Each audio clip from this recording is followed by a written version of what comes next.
si Regina Lyukon. Kami ang inyong Campus Connect ng Bayan. Narito naman kami ngayon upang maghatid ng mahalagang balita sa oras na ito. Para sa balitang lokal, ECPC Alumni Top 7 sa licensure examination. Para naman sa ating balitang nasyonal, bidwaan sa pagitan ng Marcos at Duterte mas lalong lumalalim pa. Para naman sa ating balitang showbiz, Bika, pinakabagong PBB ng Ultimate Big Winner.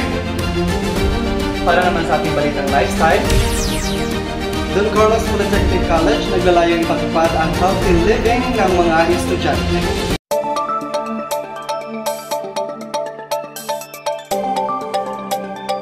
ECPC Alumni Top 7 sa licensure examination. Para sa kompletong detalye, narito si Lara Alema.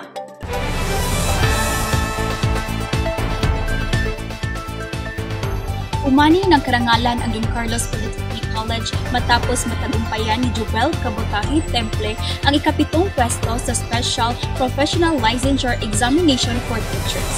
Nagtamo si Temple ng 84.20% na nagpatunay sa kanyang husay, sipag at dedikasyon bilang isang guro.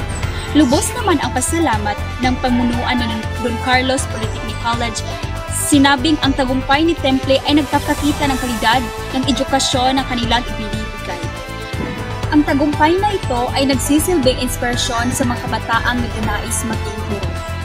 Nag-uulat, Lara May Alema. Para sa ating balitang nasyonal, hidwaan sa pagitan ng Duterte at Marcos mas lalong lumalalim pa. Para sa kumpletong detalye, nagpapatrol, Jimmy Alcoy. Magandang umaga. Nagbago ang dinamika sa pagitan ng dalawang malalakas na pamilya sa politika na ang alyansa ng Pangulong Marcos at Vice President Sara Duterte ay tuluyan ng natapos.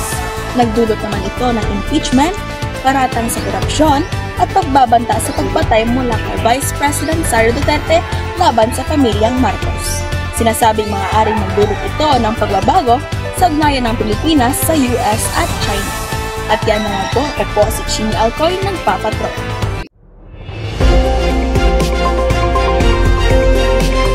Time for a moment to breathe. Follow me and see. Relax with natural tea. C2 green tea, 100% natural tea. Brew fresh for you and me. Enjoy relaxing with natural tea. Our C2 green tea. Relax the natural way with C2. Para naman sa ating balitang showbiz, Bika, pinakabagong PBB Ultimate Big Winner. Para sa kumpletong detalye, narito si Mary Ann Apostadero. Mary Ann? Sa isang makasasayang gabi na puno ng kilig, hanol-gol at pagdiriwang, ang duo na Bika nagwagi bilang Ultimate Winner ng Pinoy Big Brother Ultimate Edition. Sarap ng libot-libong fans sa likod ng mga kulay na fireworks, ibinandera niya ang titulo at masaganang premium matapos ang mahabat na salimot na journey sa loob ng bahay ni Kuya. Ko, si Mariana Apostadero, nagbabalita sa showbiz.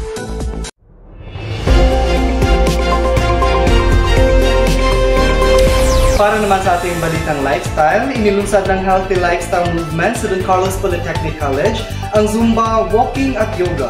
Isasagawa 2 beses sa isang linggo upang makapag-ehersisyo ang mga estudyante. Maibsan ang stress sa academic, silipin ang buong detalye ng Papatrol, Edna Alcoy. Edna? Hadaw at bigay turo ang mga estudyante sa pag-zumba ngayon na isinigawa ng paralan 2 beses sa isang linggo. Ito raw ay naglalayong panatilihin ang kalusugan ng bawat estudyante, lalo na't hindi talaga maiwasan na ma-stress dahil sa maraming requirements. Pinangunahan ito ng mga opisyal ng paaralan o ng SEC officers. Nandito sa atin si Miss Ashley ngayon. Miss Ashley, ano masasabi mo sa iyong experience? So for me, it's a very best experience. Nakakatulong siya for us, lalo na ngayon na hindi namin maiwasan mga stress. Ako po si Edna Alcoy, nagbabalita.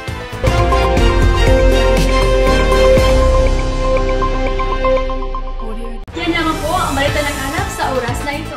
Muli, ito po si Raymar Ngofan. At ako naman si Regina Lyukon. At ito ang inyong Campus Connect ng Bayan.